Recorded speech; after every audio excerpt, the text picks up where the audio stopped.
My name is Charles Coleman. I am 69 years old, and I am finally at peace after a war I never wanted to fight. As a retired transit supervisor, I thought I had built a legacy for my son Andre and his wife Brianna. A home filled with love. That was until I overheard my daughter-in-law whisper her Christmas plan to get my signature on some papers, then move me into a nursing home right after the new year. She called my home a gold mine that needed to be cashed in. I just smiled and kept my silence. The next time they visited, after enjoying a lovely Christmas dinner, they were greeted by a realtor and a large "sold" sign planted firmly in the front yard. Before I tell you how I turned their greedy plot upside down, I'd love to know where you're listening from. Let me know in the comments below. And please hit that like button and subscribe if you believe that respect for our elders is non-negotiable. My silence wasn't weakness, it was a strategy. A strategy born 32 days before that Christmas on a quiet Tuesday afternoon that started with innocence and ended in betrayal. The house was peaceful, filled with the soft afternoon light that my late wife Rose used to love. I was in my element, doing what I cherished most on a Tuesday, babysitting my 5-year-old granddaughter Maya. She was the light of my life, a perfect blend of my son's features and her grandmother's fiery spirit. After a lunch of chicken nuggets and apple slices, she had drifted off to sleep in her little bed upstairs, the one that used to be Andre's. I tucked her in, breathing in the sweet scent of her shampoo, and felt a profound sense of contentment. Down in the kitchen, I placed the receiver for the baby monitor on the worn Formica countertop. It was an old device prone to static, but it worked. As I began to hum an old Etta James tune that Rose and I used to dance to, I could hear Maya's soft, even breaths coming through the speaker. It was the sound of safety, of love, of a world that was exactly as it should be. I was halfway through washing the lunch dishes, my hands immersed in warm, soapy water, when the front door opened. Andre and Brianna were home earlier than I expected. A pleasant surprise, I thought. I was about to call out a greeting when their voices, sharp and clear, crackled to life from the baby monitor. They were in the foyer directly beneath Maya's room, their voices carrying perfectly. They assumed I was in the backyard tending to Rose's now dormant rose bushes. Brianna's voice came first, laced with an irritation she didn't bother to hide. "God, I hate driving into this part of Brooklyn," she sighed dramatically. "It's so gritty. The moment we cross Atlantic Avenue, I feel like I need to lock the car doors." I paused, the dishcloth in my hand dripping into the sink. It was a familiar complaint, one I'd heard from her a dozen times. She saw the neighborhood where my son grew up, where generations of hardworking families had built lives as nothing more than an inconvenience. "It's home?" Bray Andre's voice was softer, but it lacked conviction. It was the voice of a man who had long ago given up fighting battles with his wife. "I grew up here." "You grew up here," she corrected, her tone sharp and condescending. "That's the point. It's the past. We live in a gated community for a reason. This whole area is just old." She paused, and I could almost hear the gears turning in her head. Her voice changed, shifting from annoyance to a predatory excitement.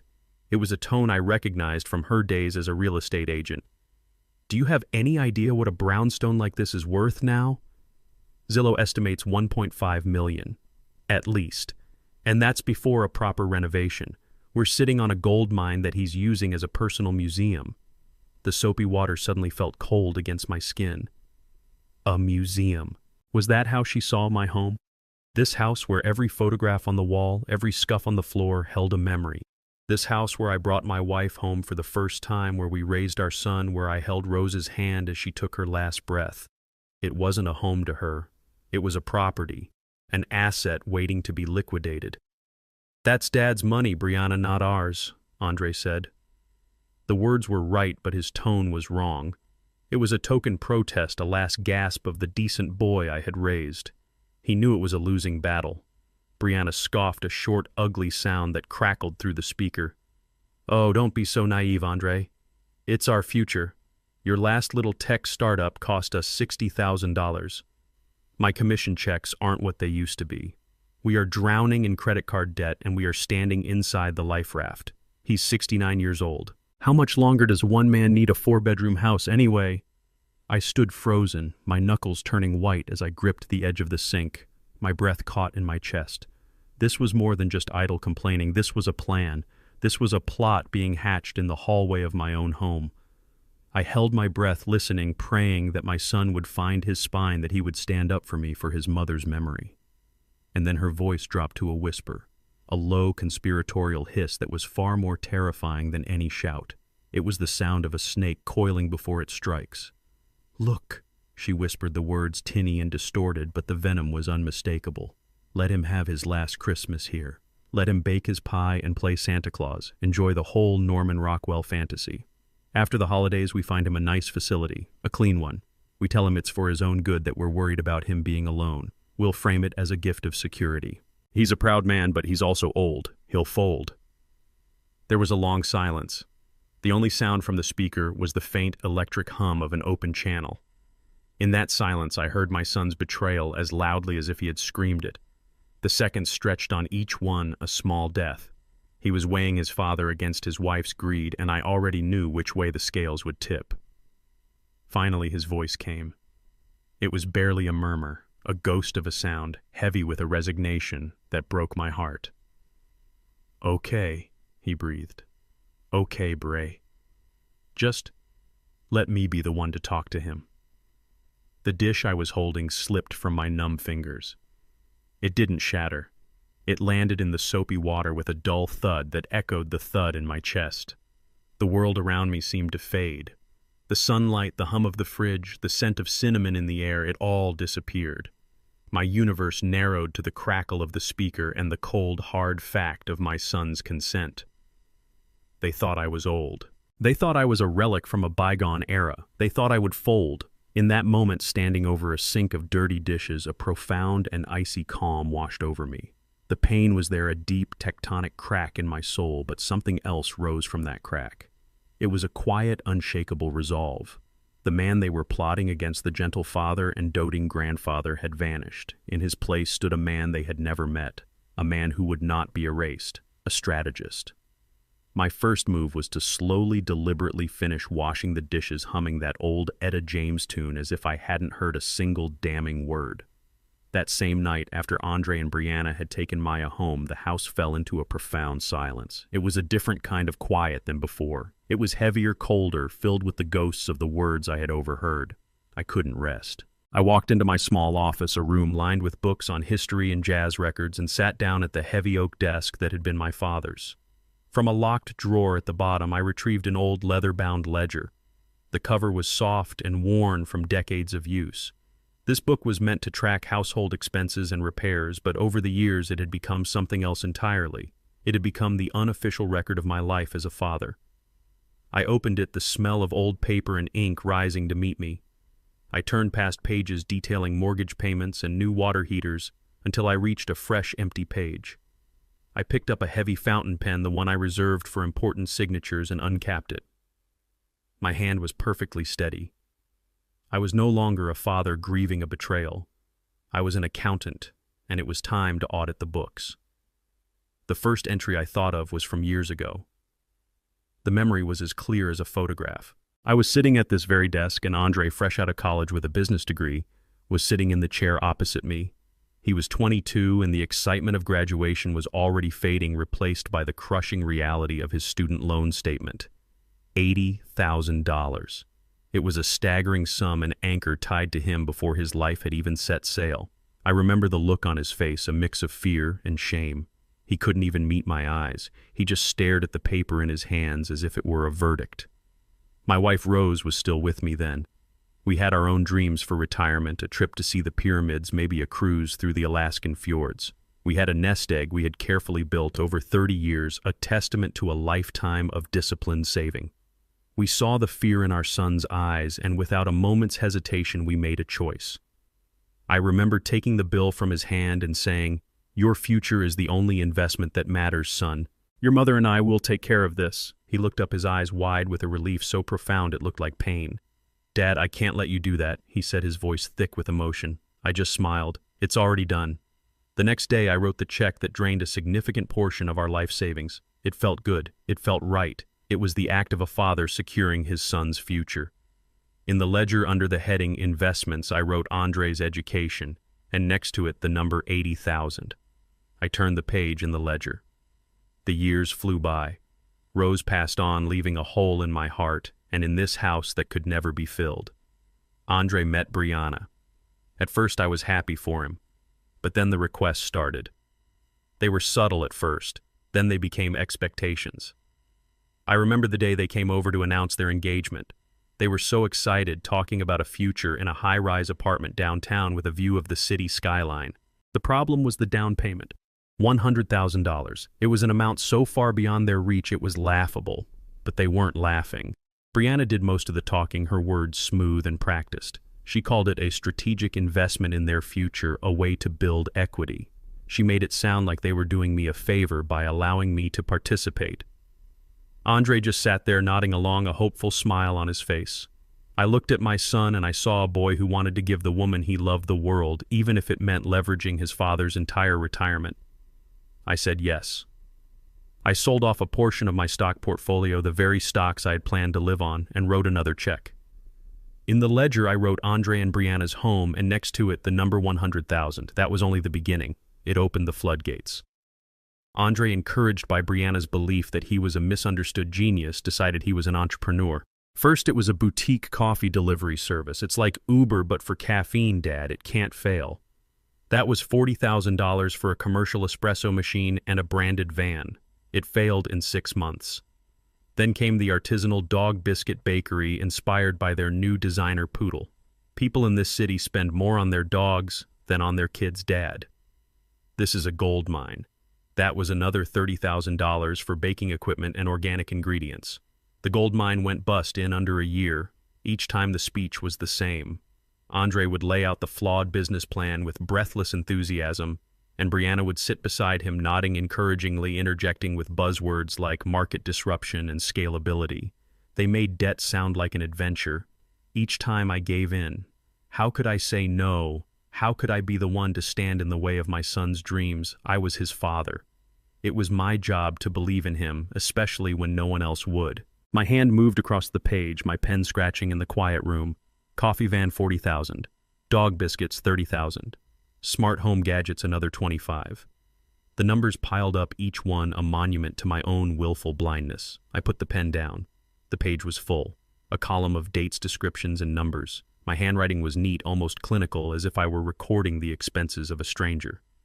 I reached for the old calculator on my desk, its solar panel covered in a thin layer of dust. I began to type. The soft click of the plastic keys was the only sound in the room.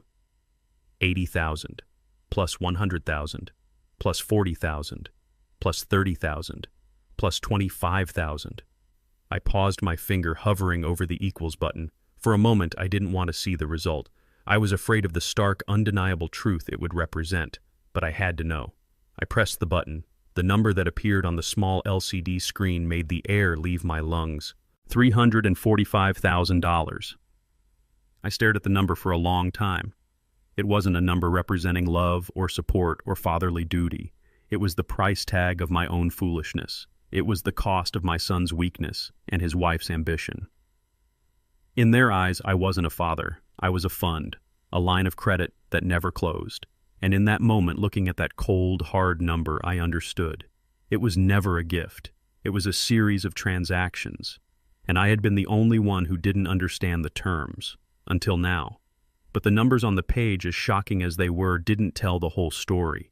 The true debt they owed me couldn't be measured in dollars. It was measured in memory. It was measured in the ghost of my wife, Rose. I leaned back in my chair, the leather groaning softly, and looked around my small office. My gaze fell on a faded photograph on the wall, a picture of Rose and me, both in our late 20s, standing on the front steps of this very house. We were covered in paint splatters, exhausted but grinning from ear to ear. The bank had barely approved our loan. Our families told us we were crazy. The neighborhood was considered rough back then, and the old brownstone was in a state of near ruin. The windows were boarded up, the plumbing was a disaster, and a family of raccoons had taken up residence in the attic. But Rose saw through the decay. She had a vision. She walked through the dusty, neglected rooms and saw not what they were, but what they could be. She saw a home, and because she saw it, I saw it too. We spent every weekend and every evening for 2 years bringing this place back to life. I remember the smell of sawdust and fresh paint, a scent that for me will always be the smell of hope. I remember us tearing down the hideous water-stained wallpaper in the dining room only to discover beautiful original brickwork underneath. Rose clapped her hands in delight, her eyes sparkling in a way that always made my heart ache with love. She chose the deep blue color for our bedroom walls, saying it reminded her of the evening sky. I laid the hardwood floors in the living room myself, board by board, my knees screaming in protest, while she sang along to the radio and kept me supplied with iced tea. This house wasn't something we bought. It was something we built, a living testament to our partnership. Every floorboard I sanded, every wall she painted, was a verse in the long love poem of our marriage. This is where we brought Andre home from the hospital, a tiny, squirming bundle wrapped in a blue blanket. This is where we marked his height on a doorframe year after year. This is where we celebrated birthdays and holidays, where we mourned the loss of our parents, and where in the end I held my beautiful Rose in my arms for the very last time in that same bedroom with the deep blue walls. This house wasn't just a structure of brick and wood. It was the repository of my entire life. Brianna never saw any of that. From the moment Andre brought her home to meet me, she looked at this house not as a home, but as a project with flaws. She walked through these rooms with the critical eye of a house flipper, her gaze lingering on things she considered imperfections. I tried to ignore it at first, dismissing it as a difference in taste, a generational gap. But her comments were not just casual observations. They were small, strategic attacks on the very soul of this home, on the memory of my wife. I remember one Sunday dinner about a year ago. We were sitting in the dining room and Brianna was staring at the floral wallpaper, a cheerful pattern of roses and ivy that Rose had picked out. "You know, Charles," she said, tapping her perfectly manicured fingernail on the table, "a simple coat of minimalist gray paint in here would really modernize the space. This floral pattern is a little depressing, don't you think?" I remember the fork freezing halfway to my mouth. Depressing. This wallpaper was the backdrop to every happy family dinner we'd ever had. I looked at Andre, expecting him to say something, but he just busied himself with his food, refusing to meet my eyes. "Your mother-in-law loved this wallpaper," I said quietly. "It stays." Brianna just smiled a tight little smile and said nothing more, but the message was clear. Rose's taste was obsolete. Another time she stood by the back window looking out at Rose's garden, a lovingly chaotic mix of climbing roses, lavender, and sunflowers. "We could pave all this over," she announced as if struck by a brilliant idea. "Imagine a modern stone patio, a fire pit, some nice outdoor seating. It would be perfect for entertaining." She wanted to pour concrete over the very soil my wife's hands had nurtured for 30 years. She dismissed the flowers Rose loved as if they were weeds. But the worst was the conversation about the mantelpiece. It's lined with photographs, a timeline of our family. My wedding picture with Rose. Andre as a gap-toothed little boy. Maya's first birthday. Brianna picked up my wedding photo, her thumb brushing over Rose's smiling face. "These old frames are a bit mismatched," she said. "We should get some professional portraits done of me, Andre, and Maya. A nice cohesive set. It would really update the look of the room." I understood then what she was doing.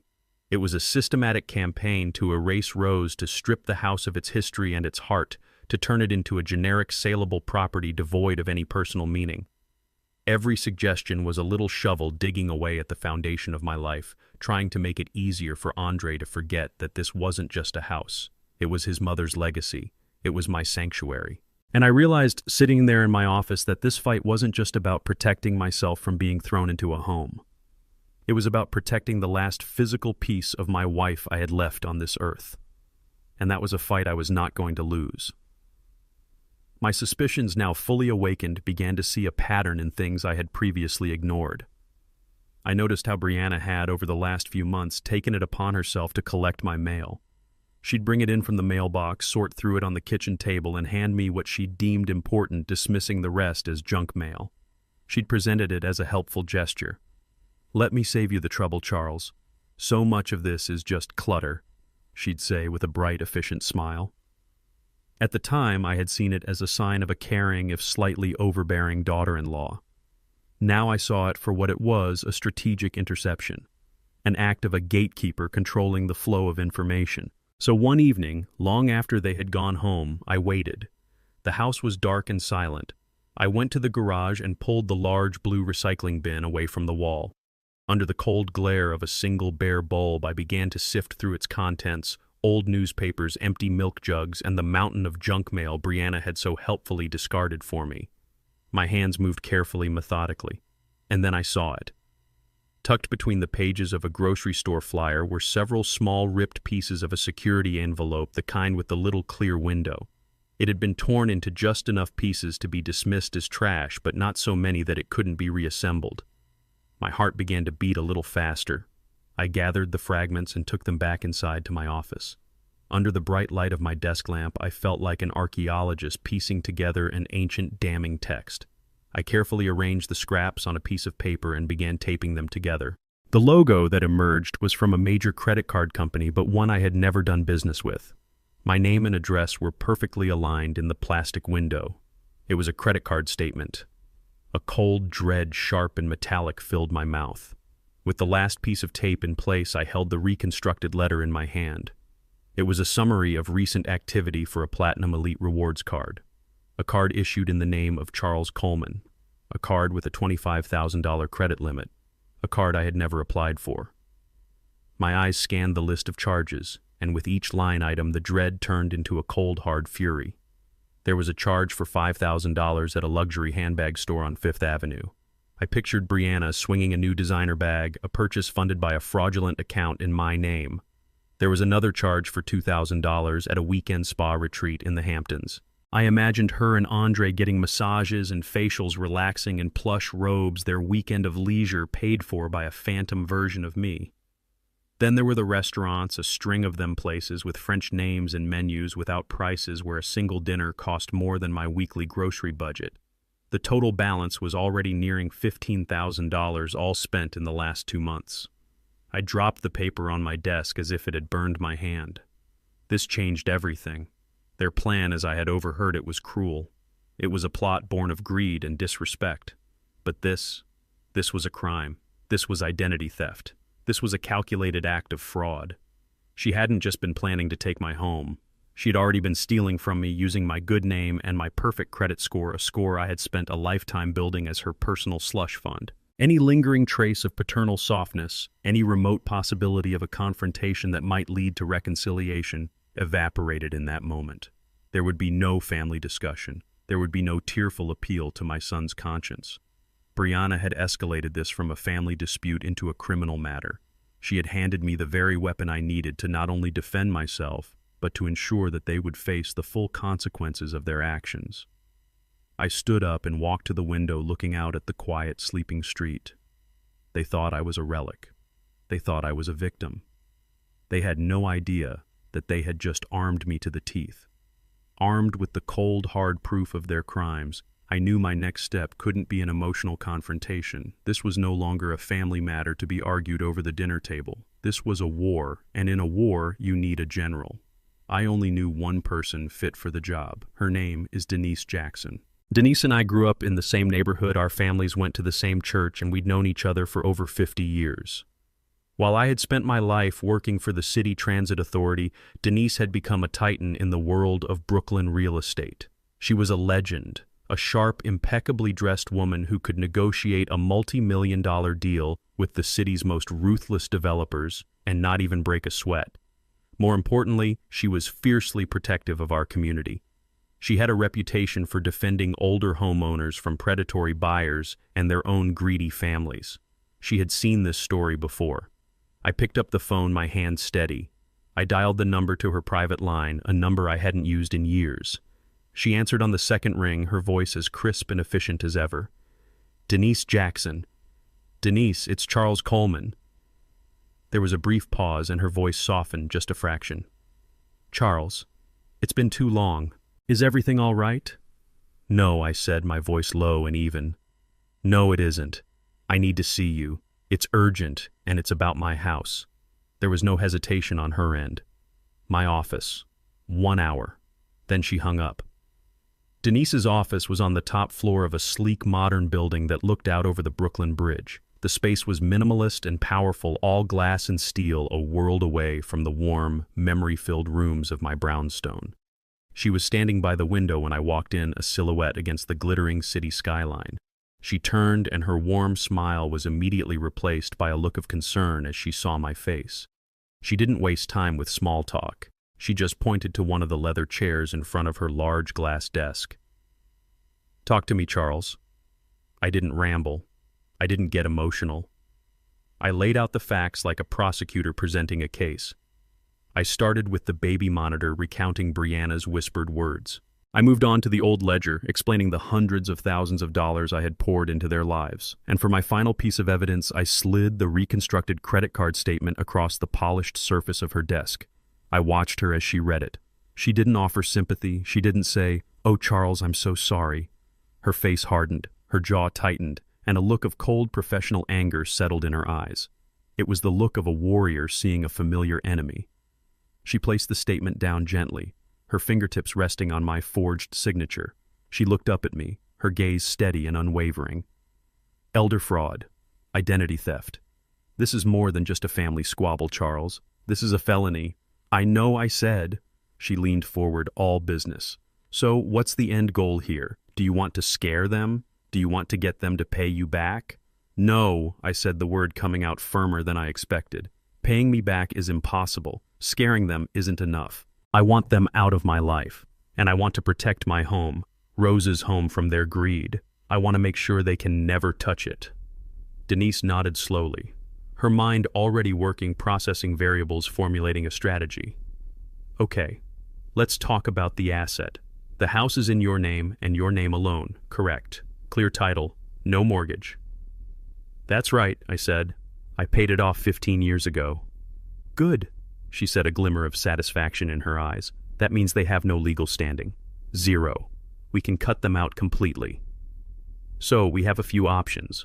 We can put it in a trust, or—" She paused, looking at me intently. "Or we can do something more decisive. You want to sell it, Charles?" The question hung in the air.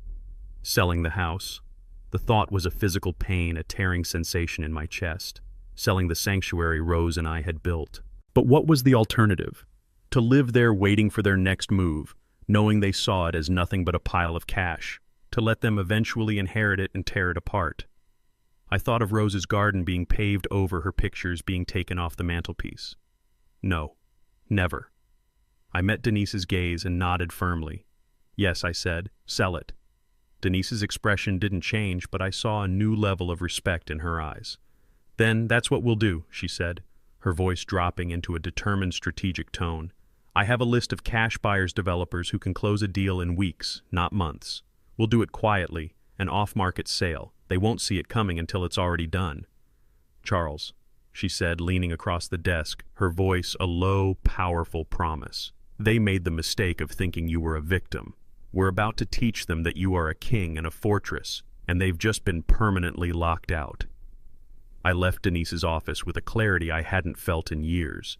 The fog of grief and betrayal was gone, replaced by the sharp, clear lines of a battle plan. Denise was my general, but I was the soldier on the ground.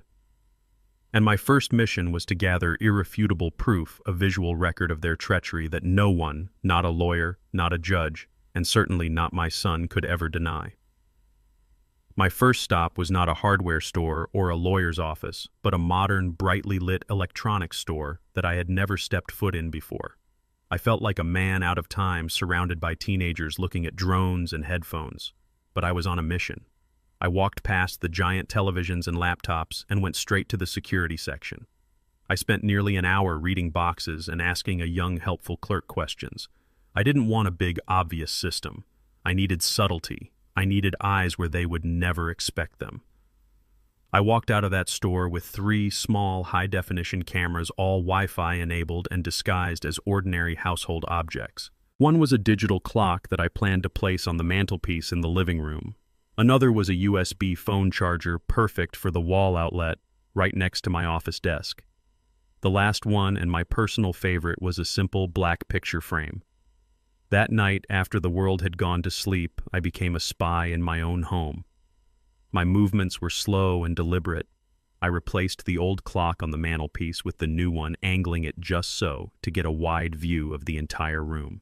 In my office, I swapped out the old phone charger for the new camera, its tiny lens perfectly positioned to see my desk and laptop. Finally, I took a recent photo of Maya, a beautiful picture of her laughing in the park, and placed it in the new picture frame.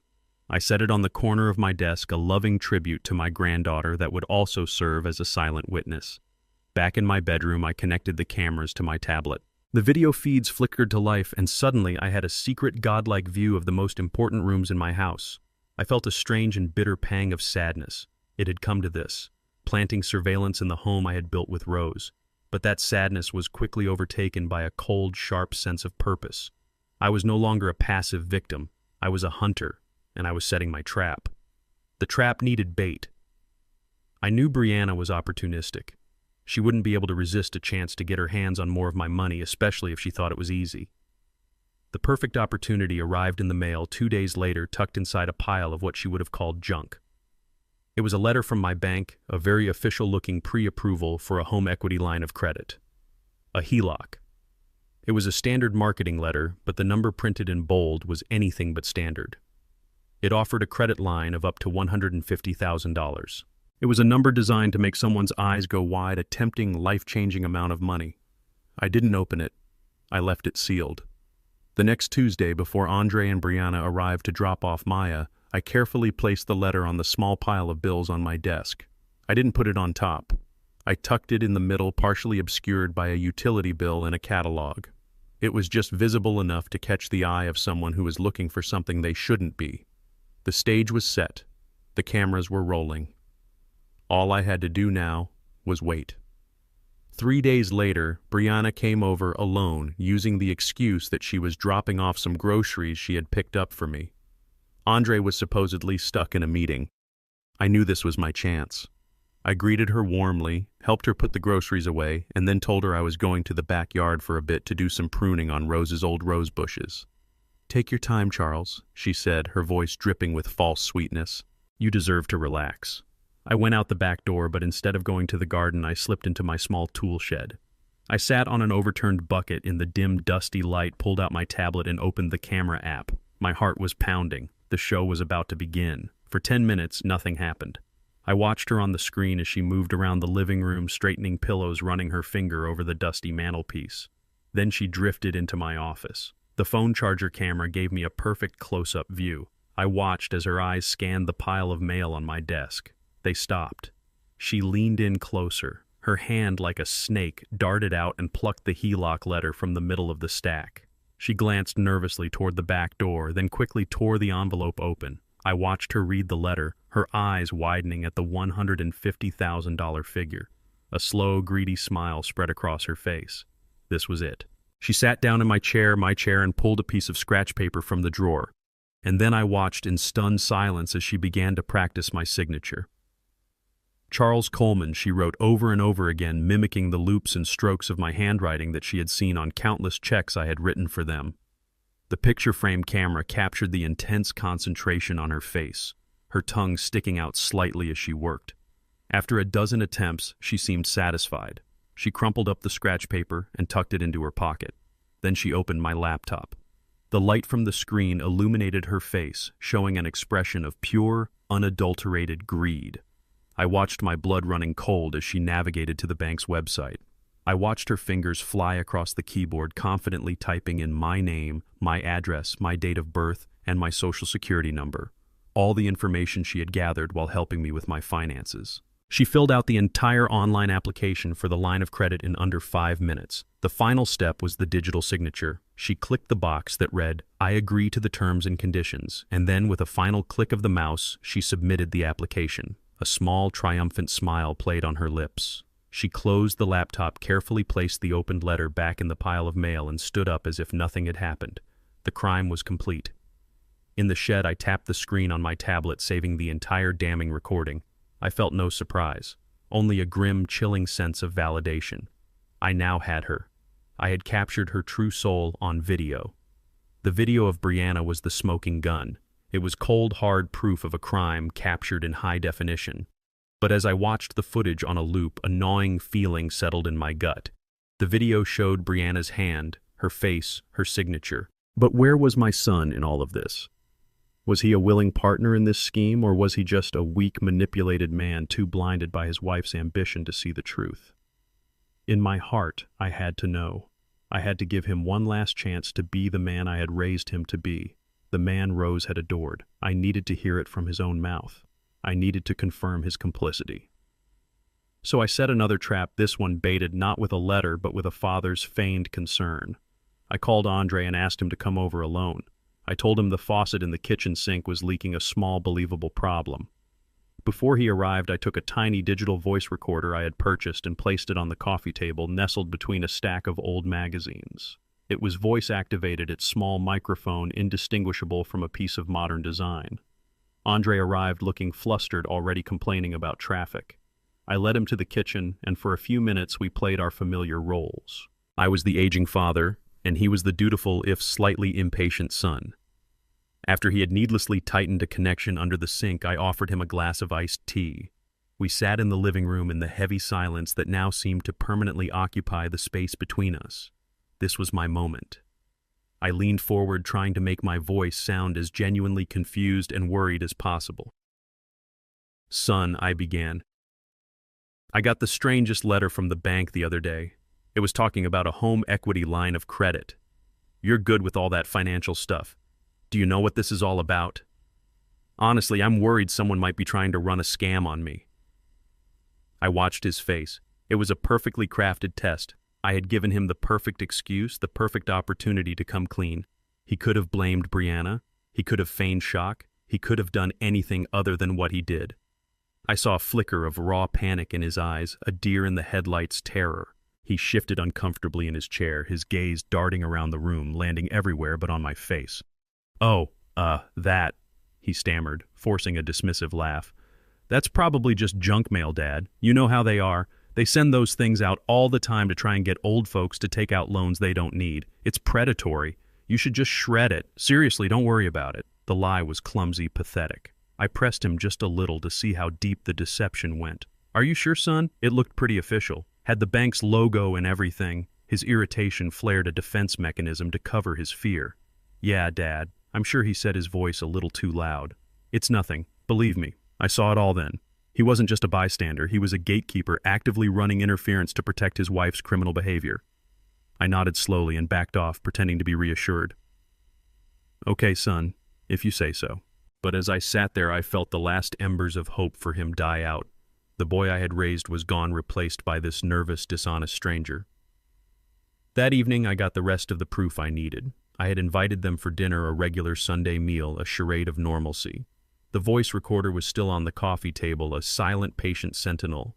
We ate, we talked about the weather, we discussed Maya's progress in kindergarten. It was agonizing. After dinner, I excused myself to the kitchen to make coffee, leaving them alone in the living room. I stood by the kitchen door, out of sight, and listened. Later that night, I would put on headphones and listen to the recording, and every word would be a nail in my son's coffin. His voice came first, a panicked, urgent whisper. "He knows, Brianna. I'm telling you, he knows. He asked me about the HELOC. He got a letter." I had to lie straight to his face. Brianna's reply was not the voice of a worried spouse. It was the cold, scornful hiss of a ringleader whose accomplice was losing his nerve. "Of course you lied. What were you going to do? Confess." "Don't be an idiot, Andre. He's an old man. He's confused. He probably already forgot about it. You're being paranoid." It didn't feel like he was going to forget, Andre insisted, his voice trembling slightly. "The way he looked at me. What if he calls the bank? What if he finds out what you did?" And then came Brianna's confession. A whisper filled with such arrogance and contempt, it made my blood run cold. "So what if he calls, 'I filled out the application'? The money will be in an online account he doesn't know about by next week. It's bridge financing for your new company, you fool. It's for us.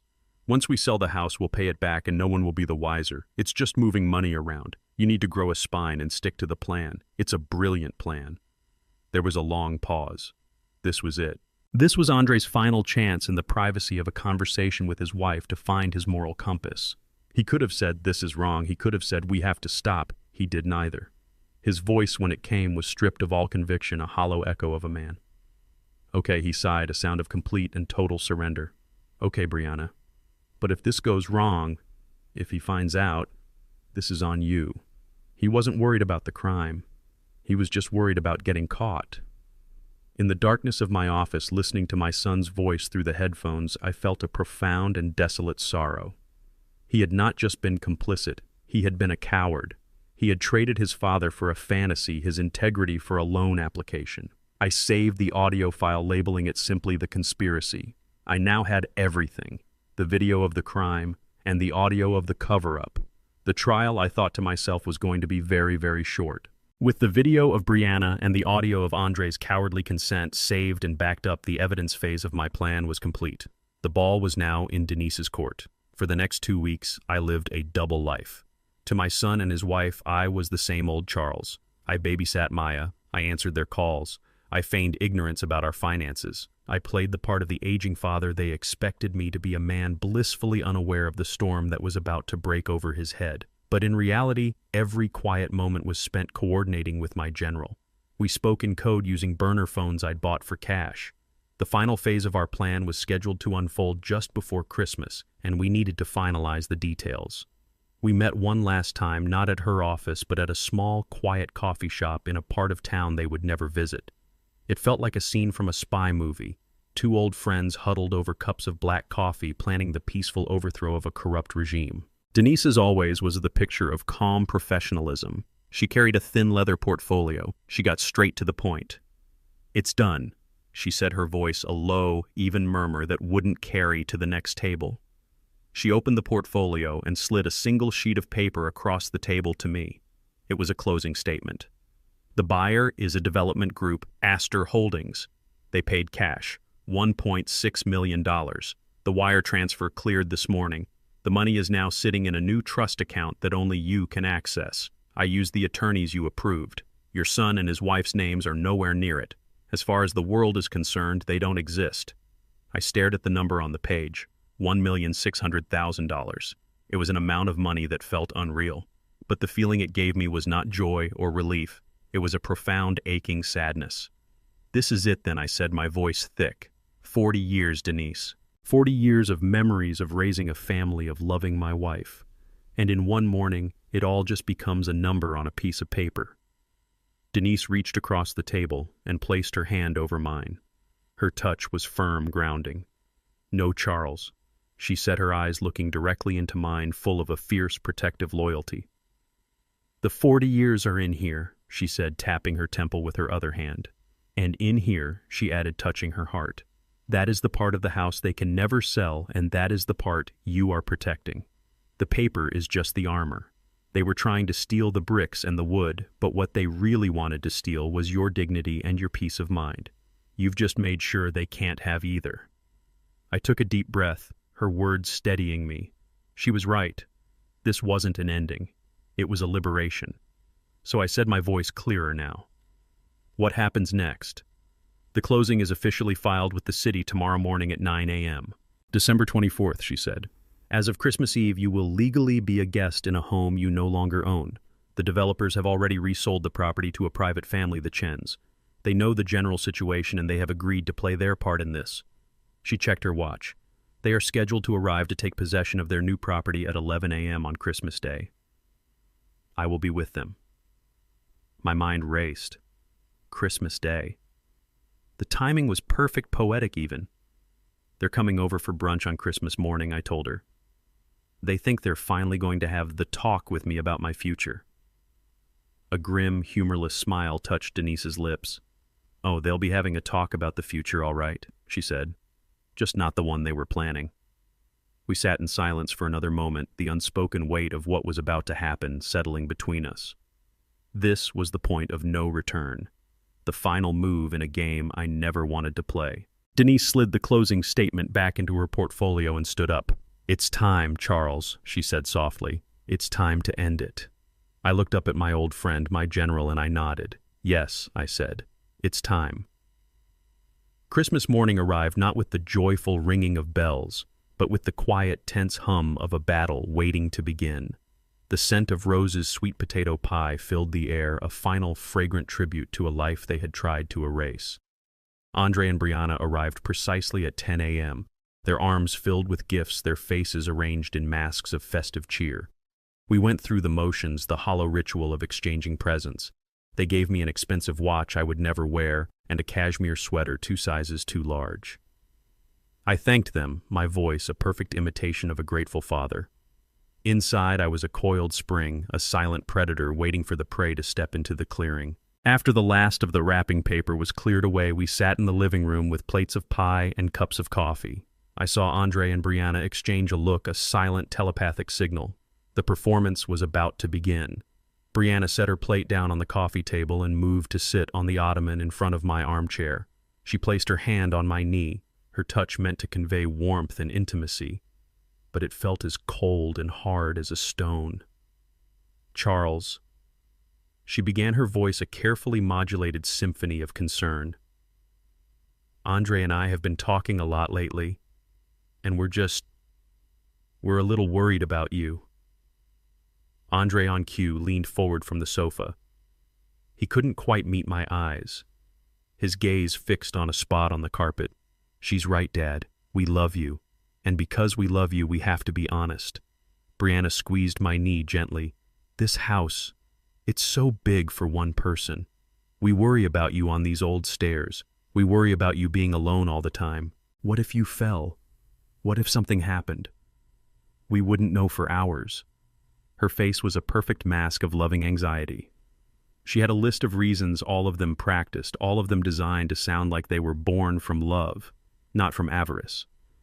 And it's not just the safety, it's the burden. She continued, her voice dropping to a softer, more intimate tone. The property taxes, the upkeep, the leaky faucets. You should be enjoying your retirement, Charles. You've worked hard your entire life.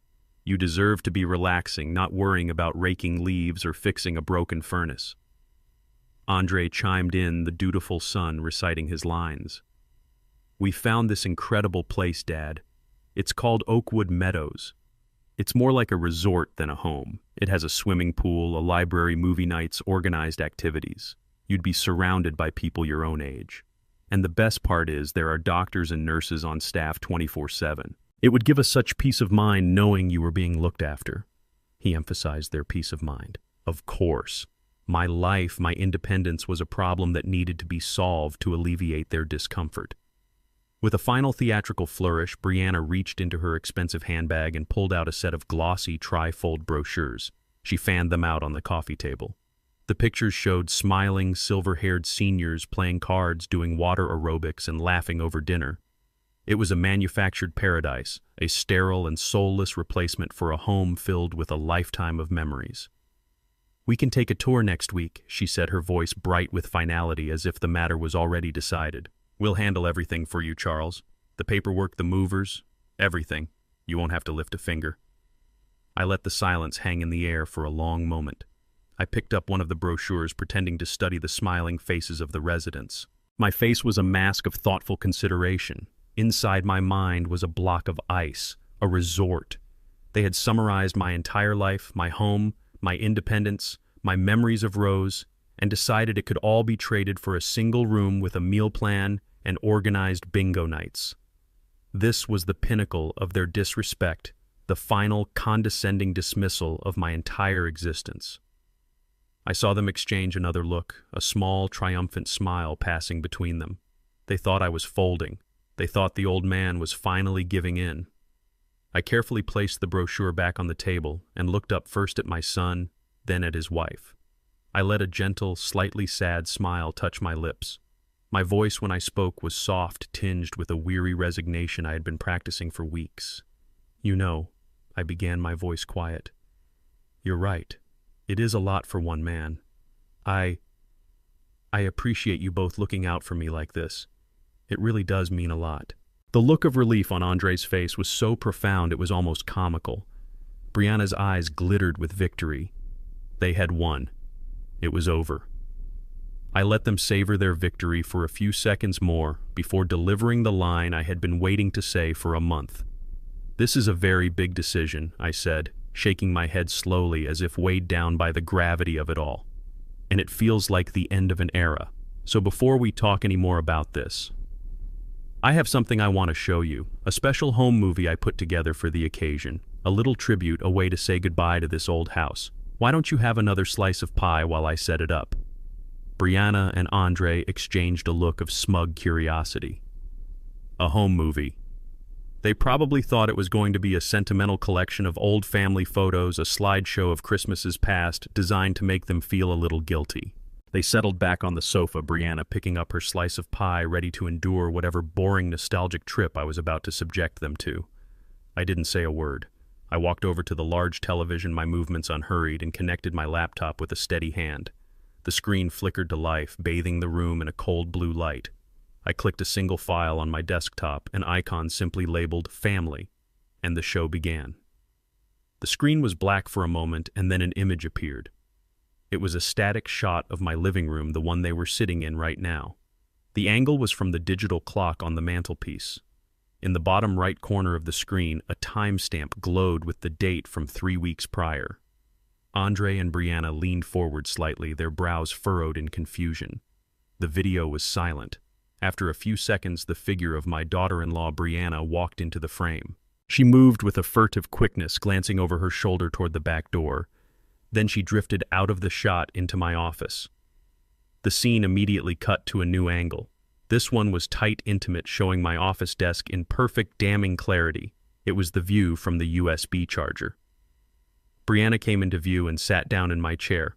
For a moment, the Brianna on the screen looked almost identical to the Brianna on my sofa, who was now frozen, a forkful of pie halfway to her mouth. The video version of Brianna scanned the mail on my desk. Her eyes locked onto the HELOC letter. I watched my own son turn to look at his wife, a silent, questioning horror dawning on his face. On the screen, Brianna tore open the envelope. The camera was so clear you could almost read the text of the letter as she scanned it. Her eyes widened, and a slow, ugly smile of pure greed spread across her face. And then came the part that made my blood run cold all over again. She opened my desk drawer and pulled out a piece of scratch paper and a pen. With intense concentration, she began to practice my signature. Charles Coleman, she wrote over and over again. The camera captured every detail, every failed attempt she crumpled up every time she held the forged signature up to the light to compare it with a real one from another piece of mail. She wasn't just copying it, she was studying it, learning it, consuming my identity. In the living room, a small choked sound escaped Brianna's throat. The fork clattered from her hand onto the plate. The video on the screen cut to a third and final angle. The view was from the picture frame on the corner of my desk, the one holding the photo of my smiling granddaughter. This angle captured Brianna's face, illuminated by the glow of my laptop screen. The real Brianna on the sofa let out a soft gasp. On the screen, she opened my laptop and began to type with a terrifying confidence. I narrated the scene in a low, calm voice as if I were a documentarian. First, she navigates to the bank's website, I said, my voice cutting through the silent room. Then she types in my personal information, my social security number, my date of birth, my mother's maiden name, all the information she gathered while so helpfully organizing my files for me. I watched Andre's face crumble. The truth was hitting him like a physical blow. On the screen, Brianna's fingers flew across the keyboard as she filled out the online application. Every field was completed, every box was checked. And then came the final moment of the crime. The application asked for a digital signature. Brianna calmly clicked the box agreeing to the terms and conditions on my behalf. Then she moved the cursor and clicked the Submit Application button. A small, triumphant smirk touched her lips. She had done it. She had stolen $150,000 of my home's equity, and she believed she had gotten away with it. The video ended, and the screen went black. But the show wasn't over. The final act was audio only. In the dark, silent room, a new sound began to play through the television speakers. It was a recording, slightly muffled, capturing a private, whispered conversation. My son's voice came first, laced with panic. "He knows, Brianna. I'm telling you he knows. He asked me about the HELOC. He got a letter. I had to lie straight to his face." Brianna's voice followed, sharp and full of contempt. "Of course you lied. What were you going to do? Confess." "Don't be an idiot, Andre. He's an old man. He's confused. He probably already forgot about it. You're being paranoid." "It didn't feel like he was going to forget," Andre's recorded voice insisted, trembling slightly. "What if he calls the bank? What if he finds out what you did?" And then came Brianna's full, arrogant confession, her whispered words filling the living room like a toxic gas. "So what if he calls? I filled out the application. The money will be in an online account he doesn't know about by next week. It's bridge financing for your new company, you fool. It's for us. Once we sell the house, we'll pay it back and no one will be the wiser. It's just moving money around. You need to grow a spine and stick to the plan. It's a brilliant plan." There was a long, terrible pause in the recording. And then came the final words, the ones that had sealed my son's fate. His voice a hollow whisper of surrender. Okay, Brianna, but if this goes wrong, if he finds out, this is on you." The audio file ended. The screen remained black. The only sound in the room was the low hum of the television's electronics. The silence was absolute, heavier and more damning than any scream. I slowly reached over and turned on a small table lamp. In its soft glow, I saw their faces. Brianna's was a mask of pure primal terror. Her mouth was open, but no words came out. She was a trapped animal staring into the face of the hunter. Andre was not looking at her. He was not looking at the television. He was staring at me, his face as white as a sheet. The lie was gone. The performance was over. And in his eyes I saw the pathetic, crumbling ruin of the man he could have been. The silence that followed the recording was a living thing. It filled the room, suffocating them in the truth of what they had done. Brianna's face was a chaotic mess of rage and panic, her carefully constructed mask of civility shattered into a million pieces. Andre was a ghost, pale and trembling, his eyes locked on me with a look of pure, agonizing despair. He had been caught, and he knew there was no escape. And then a sound cut through the suffocating tension as sharp and clear as a judge's gavel. The doorbell rang. Brianna and Andre both jumped at the sound. I, however, had been expecting it.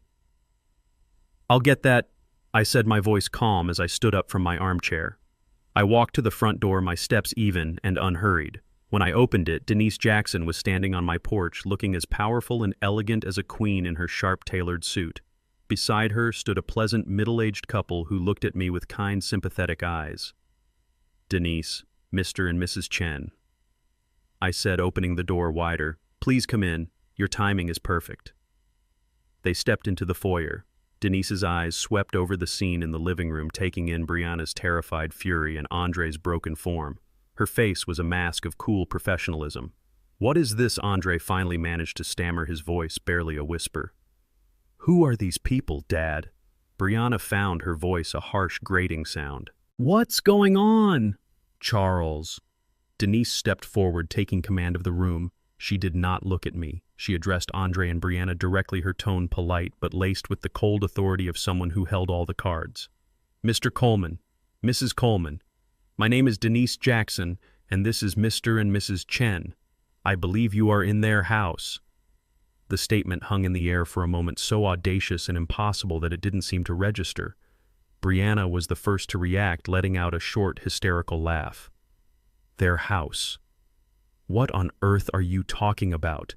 This is Charles's house. This is our family home."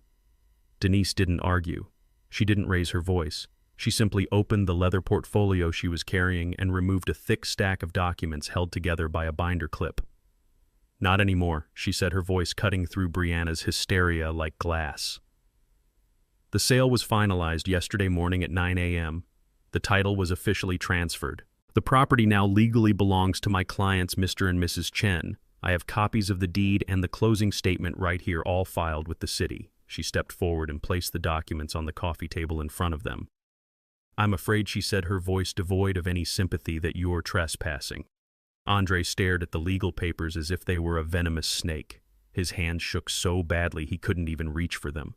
Brianna just stared, her mind refusing to process the information. While they were frozen in disbelief, Denise gave a small, almost imperceptible nod to Mr. Chen. He quietly excused himself and slipped out the front door. A moment later, a sharp, metallic sound came from the front yard. A rhythmic thud, thud, thud. Brianna's head snapped toward the large picture window. And then she saw it. Mr. Chen was standing on the lawn using a small mallet to drive the legs of a large red and white sign into the soft earth. One single brutal word was printed across it in bold black letters: "Sold." That was the moment Brianna finally broke. The sight of that sign, the vulgar commercial finality of it, shattered the last of her composure. A raw, guttural scream tore from her throat. "No!" she shrieked, jumping to her feet. "No, you can't! He can't do that!" She spun to face me, her face contorted in a mask of pure rage, all pretense of the loving daughter-in-law gone forever. "He's not competent to make decisions. We'll sue you. We'll sue all of you." She pointed a trembling finger at me, her eyes wild with hatred. "You senile old fool, you ruined everything." I didn't flinch. I just stood there and watched the performance, the final desperate tantrum of a thwarted thief. Her ugly, truthful soul was finally on display for everyone to see, and in the face of her hysteria, my silence was the most powerful response of all. Brianna's tirade filled the room, a torrent of ugly insults and desperate threats. She called me a fool, a monster, a senile old man who had ruined her life. She was so consumed by her own rage, so lost in the inferno of her thwarted greed, that she didn't even hear the sound that brought her performance to a sudden and dramatic end. A sharp, firm knock on the front door. The sound was so official, so authoritative, that it cut right through her screaming. She stopped mid-insult, her mouth hanging open. Andre, who looked like he had shrunk to half his size, flinched as if the sound were a gunshot. I remained perfectly still. Denise, ever the professional, walked calmly to the door and opened it. Two men stood on the porch. They were not in uniform. They wore sober suits and carried themselves with an unmistakable air of authority. They were detectives. "Good morning," the older of the two men said, his eyes scanning the chaotic scene inside. "We're looking for a Mr. Charles Coleman." I stepped forward, my heart beating a slow, steady rhythm. "I'm Charles Coleman." The detective nodded, his gaze lingering for a moment on Brianna's terrified face and Andre's broken posture before returning to me. "Sir, my name is Detective Miller. We received a report you filed online last night regarding potential bank fraud and identity theft. We're here to take your official statement." Brianna's face, which had been red with rage, turned the color of chalk. The word fraud spoken aloud by a police officer in her presence made the situation terrifyingly real. All the fight seemed to drain out of her, replaced by a primal animal fear. Andre simply closed his eyes as if hoping that when he opened them again, this would all have been a terrible dream. Detective Miller looked at me, waiting. I didn't need to give him a long, rambling statement. My evidence was prepared. My case was already made. I walked over to the small table where my laptop sat and calmly unplugged a small black USB drive. I held it in my palm for a moment. It felt impossibly small to contain so much betrayal, so much evidence of their crimes. I walked over to the detective and held it out to him. "Detectives," I said, my voice clear and steady without a trace of anger or triumph, "I believe you will find everything you need on this drive. There is high-definition video footage of the fraud being committed, and there is a clear audio recording of the subsequent conspiracy to conceal that fraud." Detective Miller took the USB drive from me, his expression unreadable. He looked from the small piece of plastic in his hand to the two people who were now his primary suspects. He gave a small nod to his partner. The second detective stepped forward. "Andre Coleman, Brianna Coleman," he said, his voice leaving no room for argument. "You need to come with us down to the station to answer some questions." That was when the last vestiges of Brianna's defiance crumbled. "No," she whimpered, actual tears now streaming down her face. "You don't understand. It's him. He's a crazy old man. He's trying to frame us." The detective ignored her protest, taking her arm in a firm but gentle grip. His partner did the same to Andre, who offered no resistance at all. He was utterly defeated, a puppet with its strings cut. As the detective led him towards the door, my son, my only child, looked at me one last time. His eyes were wide, pleading, filled with the terrified disbelief of a little boy who had finally been caught. "Dad," he whispered, his voice cracking. "Dad, please." I looked at my son, the boy I had raised in this very house, the boy I had loved more than my own life, and I felt not hatred, but a deep, profound, and heartbreaking sorrow. This was the end of the line. There were no more checks to write, no more second chances to give. There was only the truth. "I spent my whole life giving you everything I thought you needed, son," I said, my voice quiet but carrying across the silent room. "A home, an education, a safety net for every time you fell. But I see now that I failed to give you the one thing that matters most. A spine." He flinched as if I had struck him. "This is your final lesson. This is what happens when you mistake kindness for weakness. This is the consequence of your choices." I took a step closer, and my final words were for him alone. You already had a home, Andre. You and your wife chose a prison instead. Goodbye, son. The detectives led them out the door. It closed behind them with a soft final click. And the war was over. That was 3 months ago. The front door of my old home closed that day on a chapter of my life, on a version of my family that no longer exists. I don't live in that house anymore. I now live in a modern apartment on the 20th floor with a wall of windows that overlooks the city skyline. It's smaller, cleaner, and it doesn't have a single ghost. The silence here isn't heavy with unspoken betrayals. It's a peaceful, chosen silence filled only with the sound of the jazz records I play in the evening and the gentle hum of the city below. The $1.6 million from the sale is secure. It isn't for a life of luxury. It's for a life of peace. A significant portion of it now sits in an irrevocable trust for my granddaughter Maya. Her future will be secure, protected from the fallout of her parents' greed and foolishness. I see her on the weekends. I take her to the park and to museums. In her innocent eyes, I still see the legacy of my wife Rose, and I will make sure that legacy is one of love and strength, not of bitterness. Brianna took a plea bargain. She is serving a 2-year sentence for multiple counts of fraud. Andre, for his cooperation, received 5 years of probation. I hear through the grapevine that he's working a menial job trying to pay back the mountain of debt they accumulated. Our relationship is gone. There is nothing left to rebuild. I don't take any joy in my son's downfall.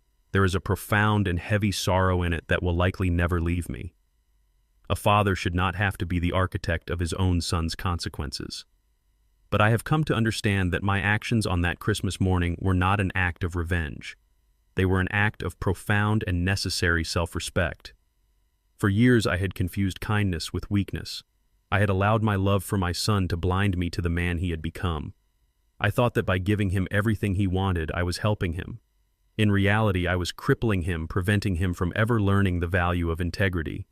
My wife Rose helped me build our home with love and sacrifice. She would have been heartbroken to see it become a symbol of greed, a prize to be won through deceit. In selling the house, I wasn't just protecting an asset, I was protecting her memory. I was honoring the life we built by refusing to let it be dismantled by people who did not understand its true worth. I have learned that true strength isn't about how much you can give to your children. It's about teaching them the value of earning things for themselves. And I've learned that sometimes the only way to protect the life you've built is to be willing to let go of the building itself. I am 69 years old, and for the first time in a very long time, I am truly free. The hardest lesson I learned was that unconditional love must never require unconditional disrespect. For too long, I believed my role as a father was to provide a safety net, but I realized a safety net without boundaries is simply a trap that enables bad behavior. True strength isn't just about giving. It's about recognizing your own worth and demanding the respect you deserve. Protecting your peace and your legacy is not an act of selfishness. It is the ultimate act of self-preservation. It's a lesson that came late in my life, but it's one that has finally set me free. What would you have done if you were in my shoes?